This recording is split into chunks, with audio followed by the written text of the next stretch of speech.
జగన్మోహన్ రెడ్డి గారు సత్యసాయి జిల్లాలో పర్యటనలో భాగంగా పోలీసు మీద చేసినటువంటి వ్యాఖ్యలు నిజంగా అత్యంత దారుణమైనటువంటివి. ఆ రకమైనటువంటి భాషని ఒక మాజీ ముఖ్యమంత్రి స్థాయిలో మాట్లాడడము అంటే ఆయన సంస్కారం ఏంటి అనేటువంటిది అర్థమవుతా ఉంది. ప్రశాంతంగా ఉన్నటువంటి ఈ జిల్లాలో మళ్ళీ కులాల మధ్య, వర్గాల మధ్య, లేకపోతే ఫ్యాక్షన్ని చిచ్చు రేపే రకంగా ఇవాళ వైఎస్ఆర్సీపీ ప్రయత్నం చేస్తూ ఉందన్నటువంటి విషయాన్ని ప్రజలందరూ కూడా గుర్తుపెట్టుకోవాలి. అప్రమత్తంగా ఉండాల్సినటువంటి పరిస్థితులు ఉన్నాయి. ఒక గ్రామంలో జరిగినటువంటి సంఘటనని ఇదేదో రాష్ట్రంలో రెడ్ బుక్ రాజ్యాంగం అంటూ విస్తృతంగా ఒక అపోహలు, భయభ్రాంతుల్ని సృష్టించేటువంటి ప్రయత్నం చేయడం అనేటువంటిది బాధాకరం.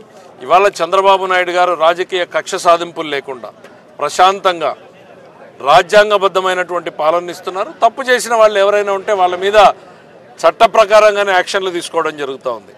ఈరోజు ఎవరి మీదన్నా కేసులు పెడితే కేసులు విచారించి తప్ప కాదా అని చెప్పడానికి కోర్టులున్నాయి. తప్పు చేసిన వాళ్ళు జైలుకు పోతున్నారు, తప్పు చేయని వాళ్ళకి బెయిల్ వస్తున్నాయి. అంతేగాని ఇవాళ రాష్ట్రంలో ఎక్కడా కూడా పోలీసుల్ని స్వేచ్ఛాయుత వాతావరణంలో పనిచేసేటువంటి అవకాశం కల్పించినటువంటి ఏకైక ప్రభుత్వం చంద్రబాబు నాయుడు గారి ప్రభుత్వం. జగన్ గారి పర్యటనలు రాజకీయంగా తన అస్తిత్వాన్ని కాపాడుకోవడం కోసం కులాల మధ్య, ప్రాంతాల మధ్య, లేకపోతే ఫ్యాక్షన్ని రెచ్చగొట్టేటువంటి వ్యాఖ్యలు చేయడం అనేటువంటిది సరైనది కాదు.